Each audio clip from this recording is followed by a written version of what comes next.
ابھی تو بولنا شروع کر دیا، اب تو مدارس ایسے ہو گئے ہیں بچے کو بولنا نہیں آتا پلے اسکول بول کے لگا دی۔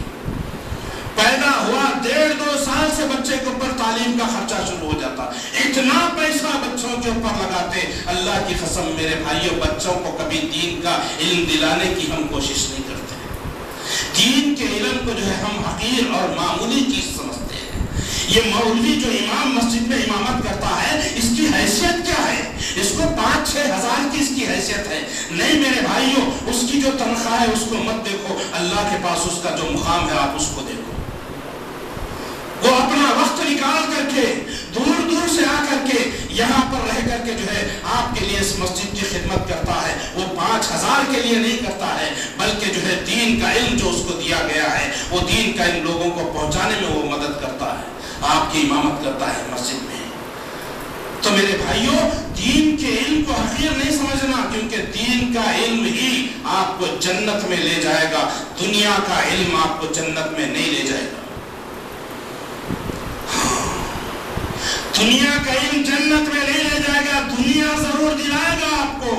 دنیا میں مال و دولت ملے گی، بنگلہ کار ملے گا، بینک بیلنس جمے گا، سب کچھ ہو سکتا ہے، لیکن سانسیں ٹوٹ گئی میرے بھائیوں۔ سانسیں ٹوٹنے کے بعد دین کا علم اور اس پر عمل ہی اس کے کام آئے گا۔ تمہاری دولت، تمہارا مال، تمہارے بنگلے، تمہاری کوئی چیز کام نہیں۔ تو جو ہے یہ اپنی اولاد کو نیک بنائیں گے تو مرنے کے بعد، تمہارے مرنے کے بعد تمہاری اولاد تمہارے لیے دعا کرے گی مغفرت کی۔ ہاں، جب تک اولاد تمہارے لیے مغفرت کی دعا کرتے رہے گی، اللہ تبارک و تعالیٰ اس کا اجر و ثواب تمہیں پہنچاتے رہیں گے، اللہ اجر و ثواب تم کو دیتے رہیں گا مرنے کے بعد بھی۔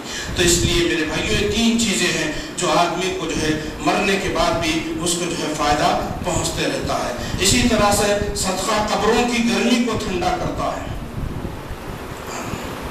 آج سے ارادہ کر لو کہ انشاءاللہ صدقہ کرنے والے ہم بن جائیں انشاءاللہ۔ صدقہ قبروں کی گرمی کو ٹھنڈا کرتا ہے۔ اللہ کے رسول صلی اللہ علیہ وسلم نے فرمایا، صدقہ کرنے والوں سے قبروں کی حرارت کو بجھا دیتا ہے۔ صدقہ قبر کی گرمی کو بھی بجھا دیتا ہے۔ اسی طرح سے صدقہ عذاب قبر سے نجات دلاتا ہے، عذاب قبر سے بھی نجات ملتی ہے۔ اللہ کے رسول صلی اللہ علیہ وسلم نے فرمایا، آدمی جب قبر میں دفن کیا جاتا ہے تو فرشتہ سر کی طرف سے عذاب دینے کے لیے آتا ہے، تو تلاوت قرآن اسے دور کر لیتی ہے۔ تلاوت قرآن بھی کرنا چاہیے۔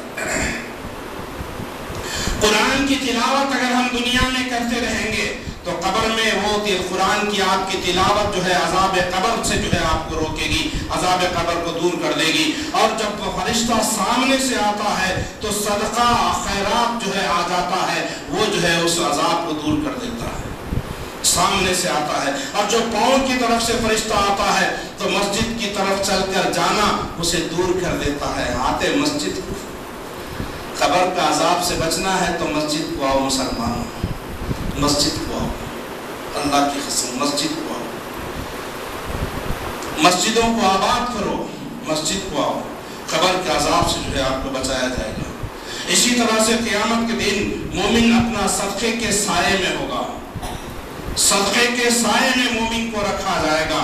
اللہ کے رسول صلی اللہ علیہ وسلم نے فرمایا، مومن قیامت کے دن اپنے صدقے کے سائے میں ہوگا۔ ایک روایت میں ہے، ہر آدمی اپنے صدقے کے سائے تلے ہوگا یہاں تک کہ لوگوں کے درمیان فیصلہ ہو جائے۔ صدقہ اس کو سایہ کیے ہوگا، صدقہ کرنے والے قیامت کے دن، جس دن اللہ کے عرش کے علاوہ کوئی سایہ نہیں ہوگا۔ تو یہ ہے صدقہ میرے بھائیوں۔ ایک روایت میں بات آتی ہے، ایک روایت میں بات آتی ہے کہ اللہ کے رسول صلی اللہ علیہ وسلم سے پوچھا گیا، فرشتے، بلکہ اللہ کے رسول صلی اللہ علیہ وسلم نے فرمایا، فرشتے اللہ تبارک و تعالیٰ سے پوچھتے ہیں، اے اللہ تبارک و تعالیٰ، تو نے جو مخلوق پیدا کی ہے اس میں جو ہے ہم پہاڑوں کو دیکھتے ہیں، پہاڑوں کو بڑا مضبوط اور قوی ہم دیکھتے ہیں، کیا کوئی ایسی مخلوق بھی تو نے پیدا کی ہے جو ان پہاڑوں سے زیادہ مضبوط ہو؟ تو اللہ تبارک و تعالیٰ فرماتے ہیں کہ ہاں، میں نے لوہے کو پیدا کیا ہے، جو لوہا، اس لوہے سے ان پہاڑوں کو توڑا جاتا ہے،